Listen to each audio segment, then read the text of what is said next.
First of all, I just thought it'd be useful for me to introduce myself so you know a little bit about me and who I am and what I do. If I'm talking too fast or you don't understand what I'm saying, I know for many of you English isn't your first language, so if you don't understand what I say or you need me to slow down a little, please just type in the chat box or shout up, because I haven't worked on a European project for quite some time, so I used to do it all the time, but not so much anymore, so bear with me. Okay, so a little bit about me first of all is, so I work in what's called the Research and Enterprise Office at Loughborough University, and I've got a presentation about that later to talk about what we do and the types of support we give academics. But my particular role is I'm a research development manager, which basically means that I work with academics to get funding for their research, but I also take a strategic role in terms of driving our research into certain areas of calibre, which Goga obviously spoke about earlier. So I support our activity under what's called the Changing Environments and Infrastructure Challenge. So anything that's related to kind of environmental science, climate change, those types of things, which is how I ended up getting involved in this project, really. I also look after our School of Science as well, so our maths, physics, chemistry and computer science colleagues. So I work with quite a range of academics across the university, and I've worked with pretty much all the different funders as well. So I've got a really broad knowledge of what the different funders sort of look for. And before I came to Loughborough, I did EU funding. That's all I did before I came to Loughborough. So I know it quite well, but I haven't done it so much over the last 5 years. So hopefully I'm not too much out of date. But Horizon Europe looks really interesting. So hopefully that will give some nice opportunities. But I've worked both with companies and SMEs on that side of the funding to get funding for development of new products and services, but I've also worked on research projects as well with universities and partners from across Europe. So I've got about 12 years of experience of working on funding and these applications and projects, and I used to be a project manager as well for EU. So that's pretty much me. So hopefully I'll be able to share some of my knowledge and experience with you, and that it will be useful, and hopefully the next 2 days will be interesting and useful for you as well. I'll let Adam introduce himself this afternoon when he does his presentation, I think, because that will probably be more appropriate at that point. But we'll carry on. So first of all, I'm really interested what you guys eat in Serbia, because I've never been to Serbia. So I was wondering, just to start with, could you put in the chat box what you had for breakfast today?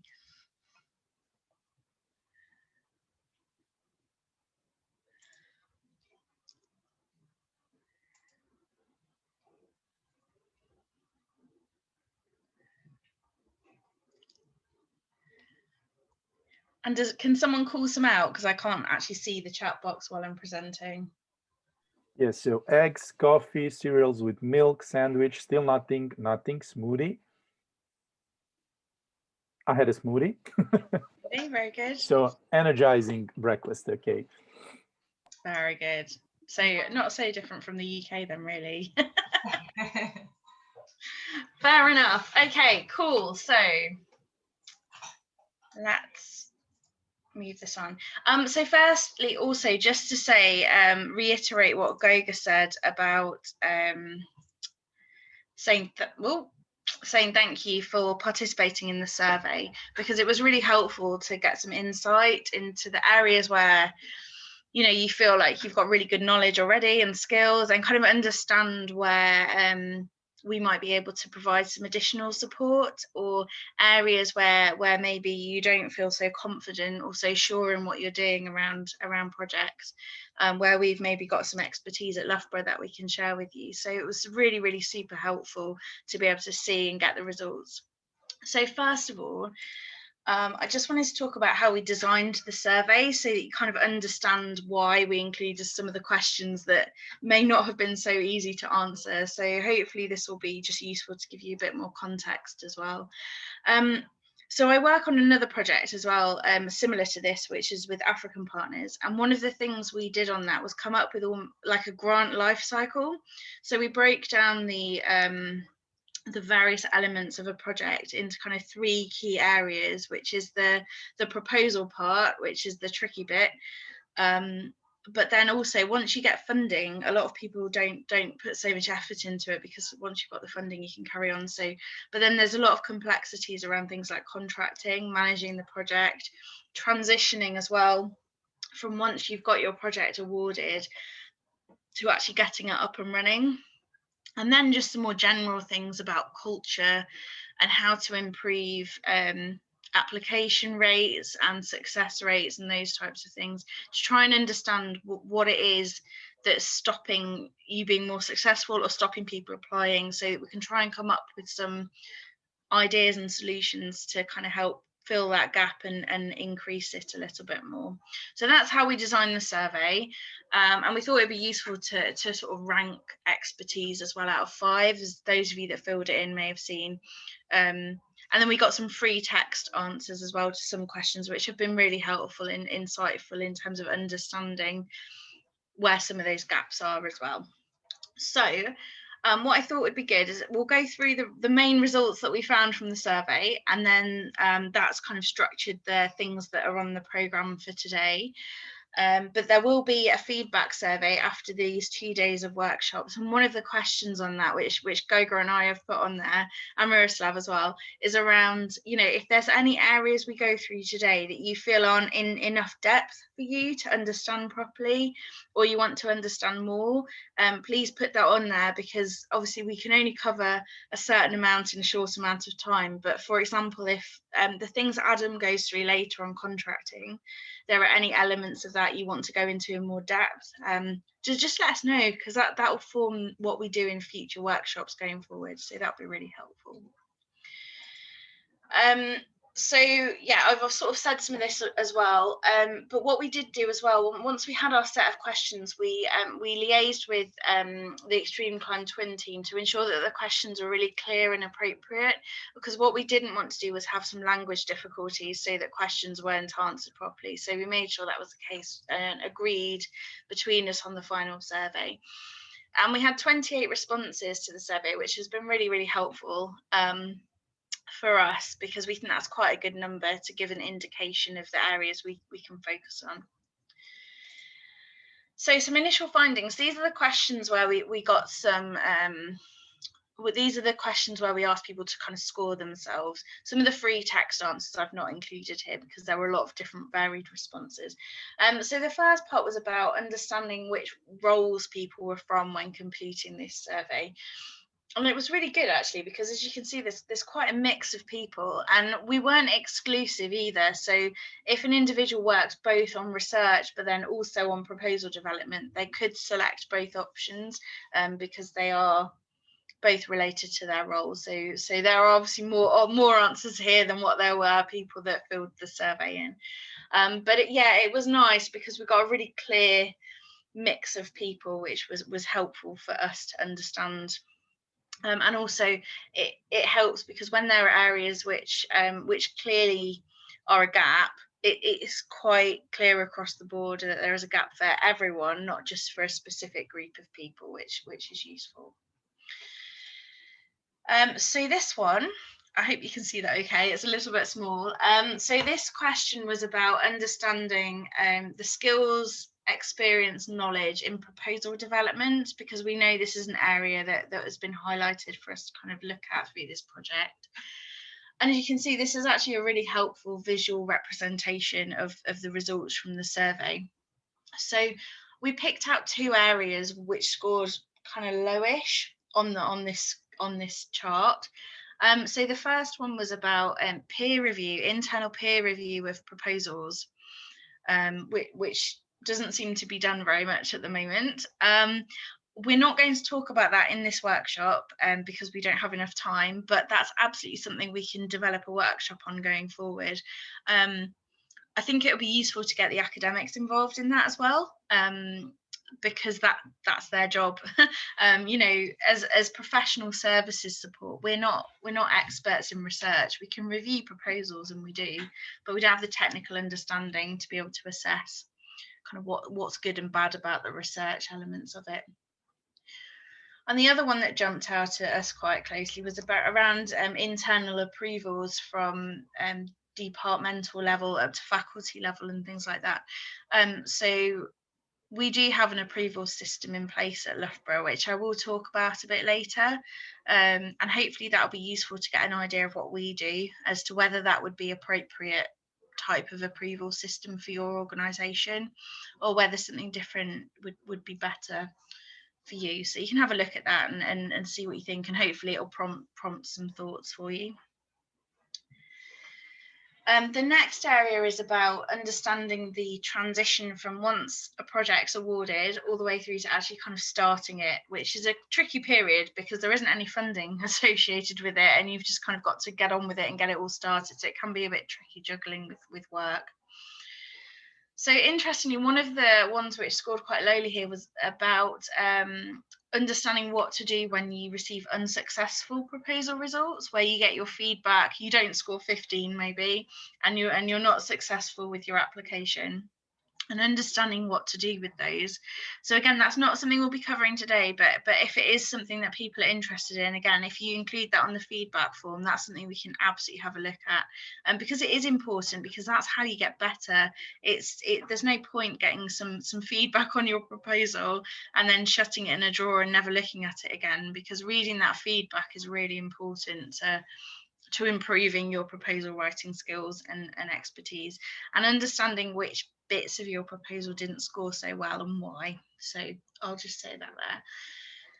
And the other area was around project closure. So when you get to the end of a project, what do you do, and how do you finish things off, and how do you close it, and how do you make sure everything's kind of tied up nicely? So we can have a look at that as well. These are areas that Adam's going to have a look at with you this afternoon. So this is around contracting, because it's a very niche area, is contracting, but it's really useful to have a broad understanding of it, particularly if you're working on EU projects in particular, because the contracting is quite specific. So to be honest, most areas didn't score hugely highly on contracting because it is very specialised, as I mentioned. But the three topics that particularly jumped out, and also came out from some of the text answers to some of our questions as well, were the bottom three. So intellectual property is one area where that came out quite strongly. And we think some of that's down to just understanding it better. You know, if you've never worked with IP before, it can be quite a complicated thing to get your head around. So Adam's very kindly going to talk quite a bit about IP later. So hopefully that will help with that and help you understand it a bit better, and the types of things that exist around IP. Understanding and negotiating terms was another one.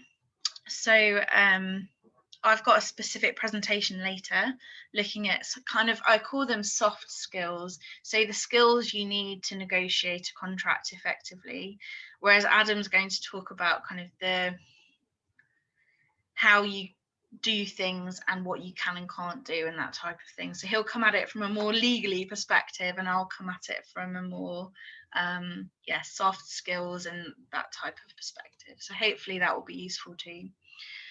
And the last one was around terms related to liabilities, and that relates to financial obligations. So again, this is quite an area that unless you work in, you wouldn't be so familiar with it. So again, that's something Adam's going to go through this afternoon. So hopefully that will be useful too. This one was around more general activities related to proposals. So we just picked some areas that we thought were important related to this, as well as having some free text as well. So the first one was skills around delivering facilitation and training for developing proposals.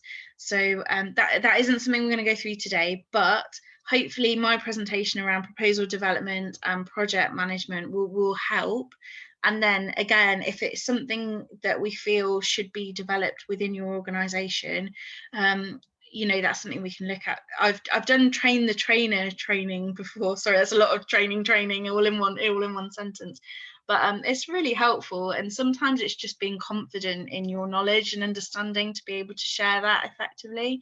But we run a lot of training for academic staff at Loughborough around proposal writing. And it's really positive, and it does work, and it does help improve success rates. So hopefully that will be a useful area going forward. Another one was around taking the role of the expert for the proposal process.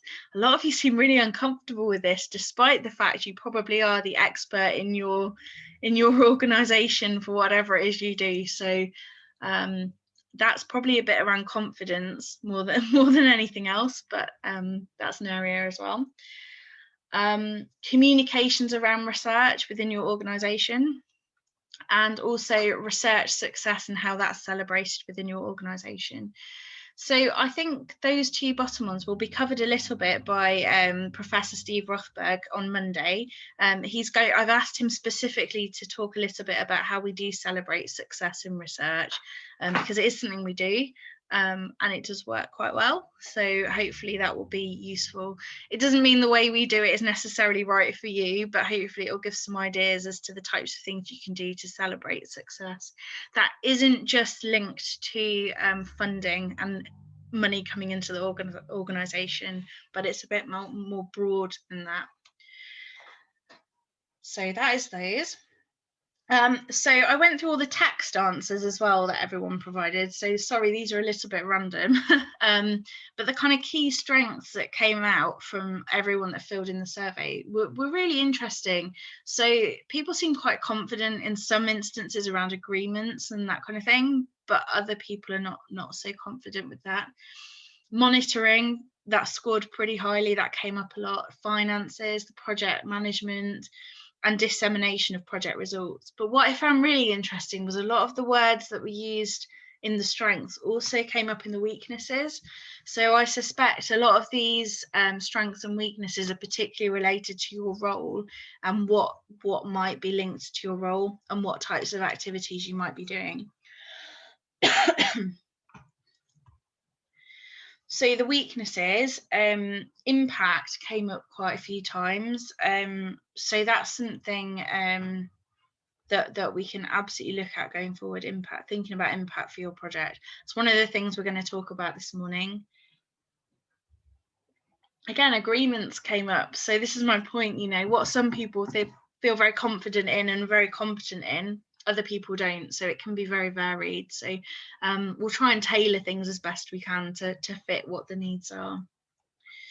And other ones that came out quite strongly were around, yeah, again, communication and dissemination, management, leadership, risks, and preparation for the project. So it was quite interesting going through those. You are full of opportunities that nothing stands out hugely here, but there's lots of them, and there's lots of opportunities to get better in key areas. Even if you're pretty good at contracting, you know, there's always things you can learn and develop in. So this was helpful, but it also created a big list of stuff that we could potentially do over the next 2.5 years. So we'll probably need to be a little bit more specific than trying to cover all these things. But again, management and project management skills came up quite a lot. So hopefully by focusing on some of those areas, we'll be able to make that better in the longer term. And then the last one was around threats. We asked people to think about what threats face them being able to do these things well. Workloads came up quite a bit. Disputes, teamwork was a big thing. There were a number of people that talked about a lack of institutional support for pulling together their applications, and motivation as well. I think motivation is really hard with EU funding in particular, because it is really hard to get a successful project. It's very competitive. And I think particularly when you're an academic and your work and your research ideas keep being rejected multiple times, it can be really hard to keep that motivation up. So I think that was a really key point that came out. Yeah, those are probably the main things really, and communication as well. But teamwork was one of the big things that jumped out as a potential threat. You know, if people don't pull together and work as a team, it can really make things difficult in terms of delivering a project effectively. So that's pretty much where we've got to with the survey. So